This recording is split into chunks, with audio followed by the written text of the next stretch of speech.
Keyframes are the foundation of animation. Even if you aren't familiar with animation, you've probably still heard of the word frames, as in frames per second. Frames are basically just still images, and the number of frames per second is how many still images are shown sequentially on screen per second. A sequence of frames creates a moving image. Keyframes are the most important, or key, frames in a moving image. And for an animation, these are set manually by a human animator. The keyframes are typically where the key poses of your characters lie. In other words, if someone was doing a run cycle, the keyframes would be most likely at the extreme points of the run cycle, as well as some important transitions between how the legs move relative to the rest of the body. So, what do keyframes do for animation? Well, in digital animation, if you mark the key poses, the software can often interpolate or blend the frames in between so that you get a smooth movement between keyframes. This is also known as tweening, and keyframes are the foundation of animation because without them, the software would not know how to tween or how to move the character. I'm going to quickly demonstrate how to create and edit keyframes in Blender. Now, it's very important to know that keyframing works functionally the same for objects, bones, and you can even keyframe visibility, materials, and several other values. Before we begin, I want you to know that there are 3 keyframe editors. These are the graph editor, the dope sheet, and the timeline. All 3 of these have the ability to manipulate keyframes, and I will reference them here and there. But the timeline is what we'll be showing as the default screen has it at the bottom of the layout workspace. However, we'll go in depth about each of these editors in their own separate videos. The first thing we'll want to know is how to insert keyframes. There are several ways to do this, but it's simple enough. The first way is to simply select something and right-click for a context menu, or right-click directly on the value and see if it has the Insert Keyframe option. If so, that value can be keyframed. Let's take this rotation mode dropdown for example. As you can see, the value will turn yellow, meaning there is a keyframe on your current frame for that value.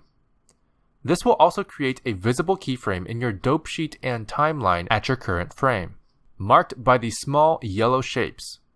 They should be yellow circles by default, but are sometimes squares or diamonds depending on your handle type. They are also typically diamonds in the timeline, but we'll get more into this in the dope sheet and timeline videos. For some things, such as objects and bones in the 3D viewport, you'll also see an additional menu pop up when you try to insert keyframes. For example, if we select our cube, you'll see a list of options that looks like this. I typically pick Lock Rot Scale, as it'll insert a keyframe in all 3 transformation channels. But feel free to experiment and choose an option that's most appropriate for your situation. For hotkey users, simply select the object you want to keyframe or hover over the value you want to keyframe and press I as an insert to insert a keyframe in the same way. Another way to insert keyframes is with the Auto Keyframe feature. Enabling Auto Keyframe mode will actually automatically record changes and transformations we make to any object in our 3D scene and insert keyframes for us.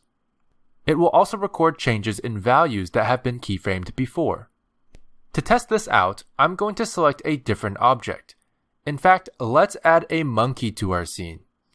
And to set a keyframe for this monkey object on our current frame with the Auto Keyframe feature, we can go to our timeline and press this white circle record icon button. Now that Auto Keyframe is enabled, if we move or transform our monkey in some way in the viewport, you can see a keyframe being automatically generated here in our timeline and dope sheet. Now, you may notice after inserting the first keyframe, transforming our object further doesn't seem to insert new keyframes. But the reality is, it is changing the current keyframe, it's just replacing it. To insert a separate keyframe, we'll want to change our current frame first. So how do we move our current frame to a different position in the timeline?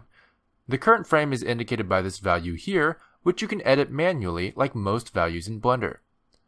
But a few other ways is to left-click drag the top of the timeline here, or hold Alt and use the scroll wheel. For fine-tuning, you can also press the left and right arrow keys. Anyways, For this, I'm going to just move to frame 20.